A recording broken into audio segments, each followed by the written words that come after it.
Right, morning everyone. Welcome back to our next part of reading Slime. Firstly, it was lovely to talk to lots of you guys yesterday. I really enjoyed doing that, and it was nice to hear about all the amazing and fun things that you're doing. Look out later on. So this is my YouTube channel, but we now have a Hovingham YouTube channel as well. And over this weekend, we'll be adding on some extra challenges for you guys. So do check out the Hovingham YouTube channel too. And all my videos will go on to the Hovingham one, but I will be reading them live on here. So stay on here each day at 10 o'clock. Okay. Right. Quick recap then. So Ned is going to basically get everyone back. He's going to use slime to get all the nasty people on the Isle of Mulch back for being nasty. And he started off by going to the school, and he got the headmaster back. And remember, the slime turned into an octopus and swung him round by his feet, sorry, and then threw him into the sea. And now he is in the toy shop, and he's trying to get back the nasty toy shop owners who played a nasty trick on him a while ago. And they are, at the moment, they are basically trying to sell him toys that are no good. So like a Scrabble set with no vowels, so you can't make any words. So cruel. So the next one that they want to sell him is a potato gun that fires whole potatoes, announced Edmund, pulling the trigger. Bang! The potato went straight through the window. Shatter. Edmund gave Edmond a whack around the back of his head. Thwack! Ouch! A balloon we blew up with our wretched bottom gas, continued Edmund, letting out some of the putrid air. Splurt. Oh, pooh! Exclaimed Ned. It really did stink. Our brand new snakes and ladders set, now with real snakes. The pair opened up the box. To his horror, Ned could see hundreds of snakes slithering inside. The boy slammed the box shut. No, snapped Ned. There is something else I want. Something even more revolting than all those toys you suggested. The twins looked at each other and grimaced, as if to say, more revolting? Pray tell, child, hissed Edmund. Here at our Envy's Emporium, we do pride ourselves on selling the most revolting toys in the world. I know, agreed Ned. All the children on the island know that there is a toy that is guaranteed to appall even you. The pair sniggered. We are such an appalling pair. I very much doubt anything could appall us, exclaimed Edmund. Well, let's just see, Edmund and Edmond. Envy, began the boy. I thought we were both called Edmund, said Edmund. Shut up, hissed Edmund. Edmund and Edmund Envy of Edmund's Emporium. I want to introduce you to the wonderful world of... Ned took a deep breath and shouted, Slime! Chapter 15, Giant Jelly Babies. Nothing happened. The Envy twins looked all around their emporium before returning their beady-eyed gaze to the boy.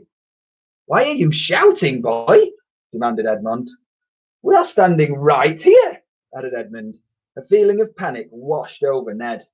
As Slime was all the way up on the roof, it must not have heard. Do you remember when that was the secret word? So when Ned shouted slime, that's when slime was supposed to come down the chimney. There was only one thing for it.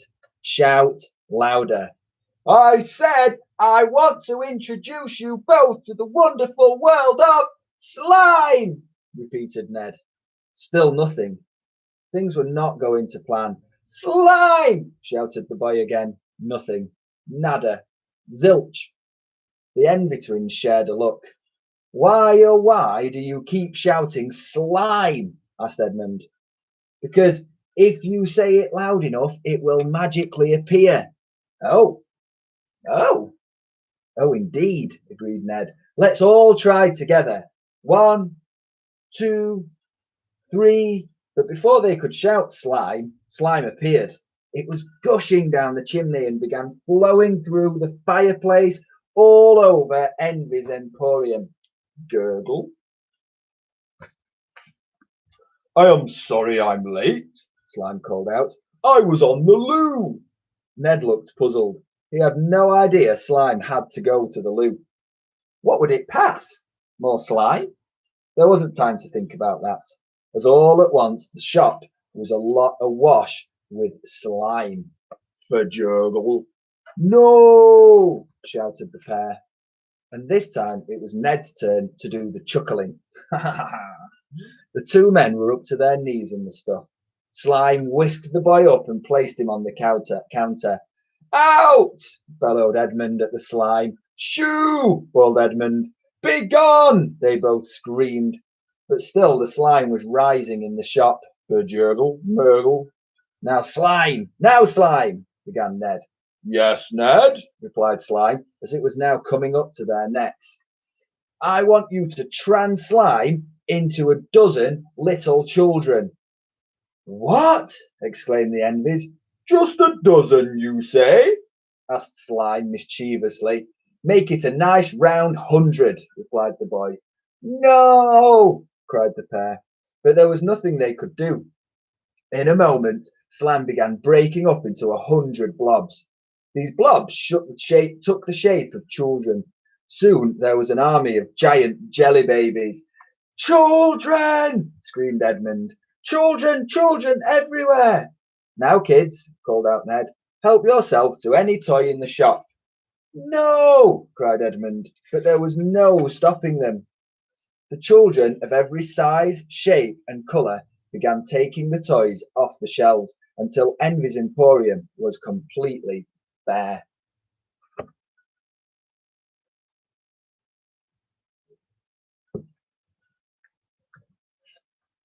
The Envy twins tried to stop the children by snatching toys back, but then another giant jelly baby would come up behind them and give them a good old whack round the head with a toy.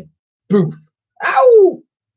The biggest of the giant jelly babies ran to the counter, and Ned pushed himself onto his shoulders. Squelch! Time to go, ordered Ned. All the other giant jelly babies charged out behind him, all proudly holding their toys. Word must have spread around the island that something was going on at Envy's Emporium. The frizzy-haired girl was back, and this time she'd brought her friends. There were children from all over Mulch waiting outside the shop. The giant jelly babies handed the children a toy each. Thank you, Ned. You are the best. This is brilliant. Serves them twins right. Wow, cool, shouted the children as they made off with the loot. Inside the shop, Edmond and Edmund were broken men. They fell to their knees and howled in despair. Ooh! Ned slowly opened the door before shouting through the gap. Boo! Ah! The twins screamed. Chapter 16. The Perfect Shade of Green. From high in the sky, the island's park rolled into view. Slime had translimed into a pterodactyl, a flying reptile that had ruled the skies millions of years ago.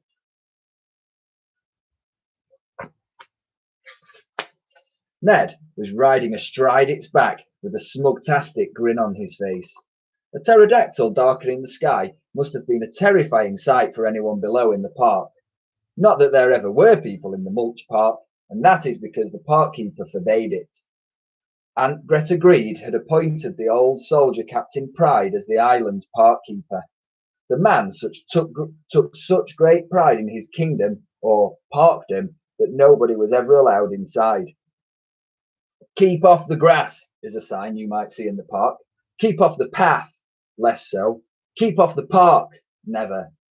There was no doubt that the park keeper kept the most perfect park, not just on the island, but in the whole world. The grass was an exact shade of green, not too brown, not too yellow, just green. If a blade of grass became in any way discoloured, Captain Pride would dangle himself over the lawn with his special Pride's tackle. This was a piece of apparatus that Captain Pride himself, ex-member of the Queen's Guard, had invented. It consisted of a winch, a harness, and a series of ropes and pulleys. Pride's tackle allowed the captain to dangle over the grass without touching it.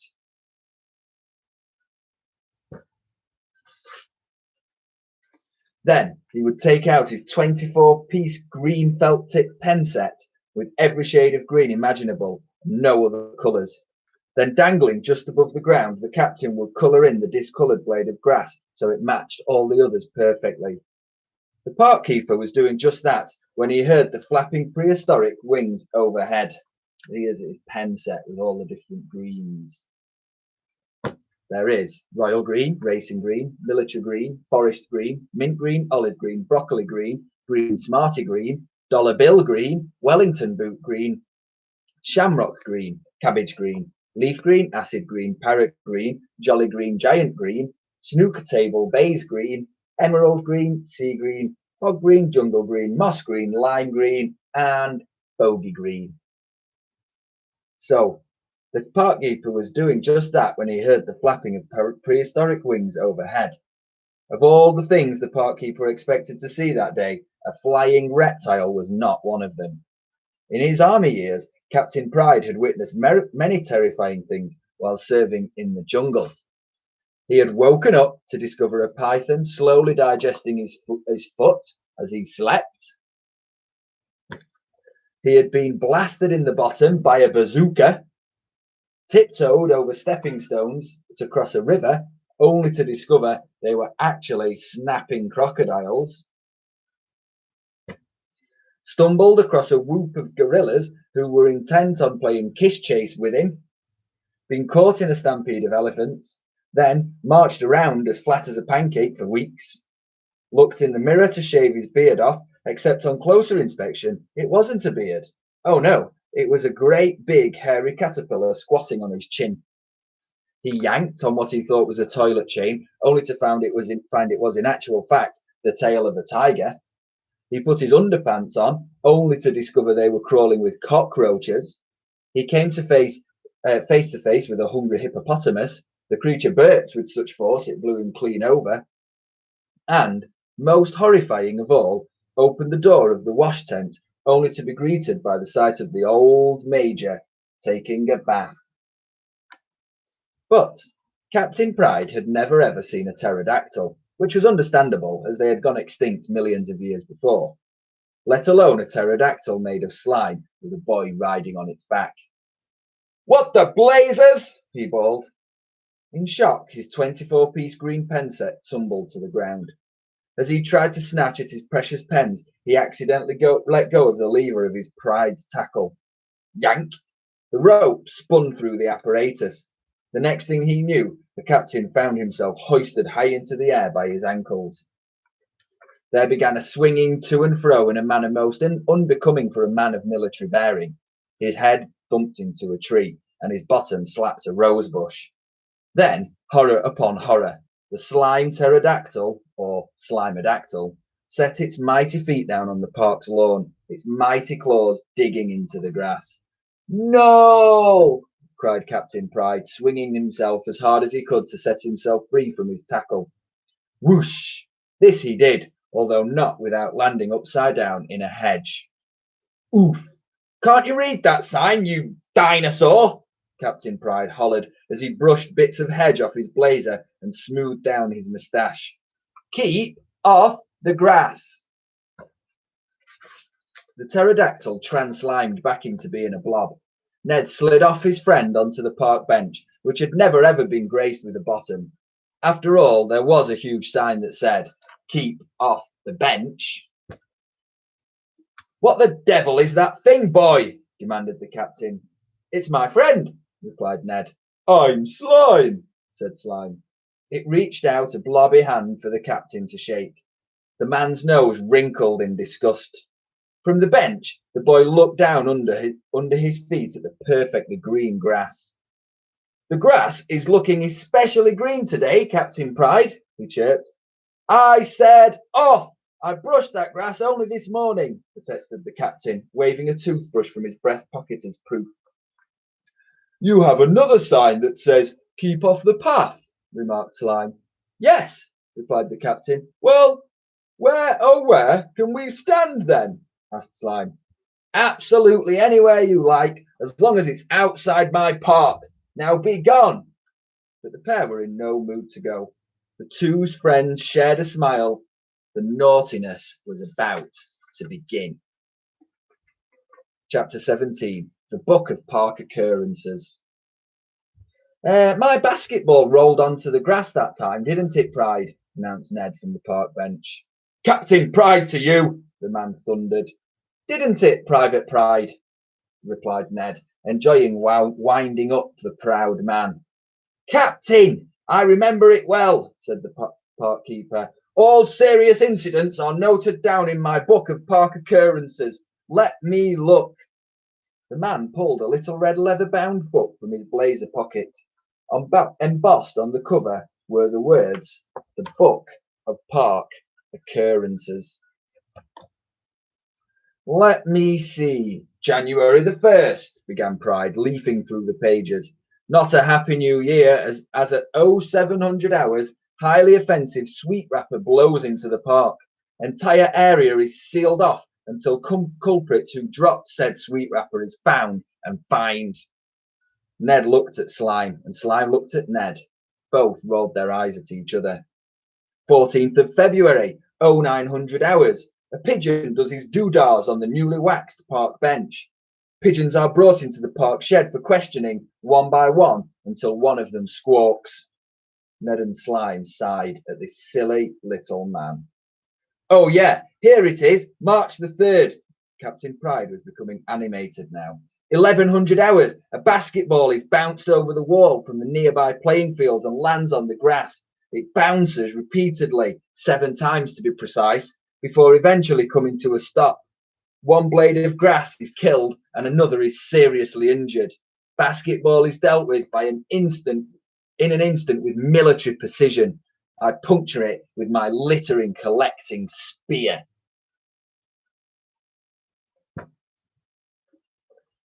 That basketball was a Christmas present from my granny, said the boy sorrowfully. She sent it all the way from the Isle of Stench. It accidentally bounced over the wall. Why didn't you just throw it back when I asked you to? The captain's moustache bristled. I did throw it back, he protested. Only after you burst it, replied the boy. I still threw it back.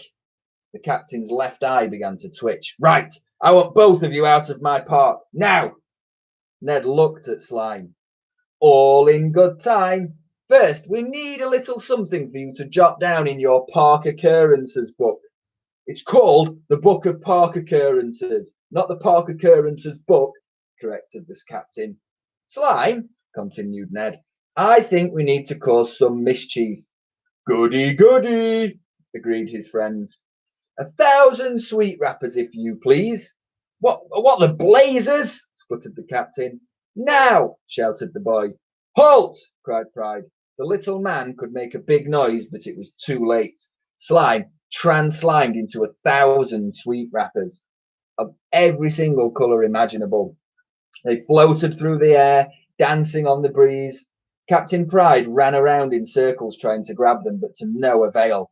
Ha ha ha! Laughed Ned. Now let's have 100 basketballs.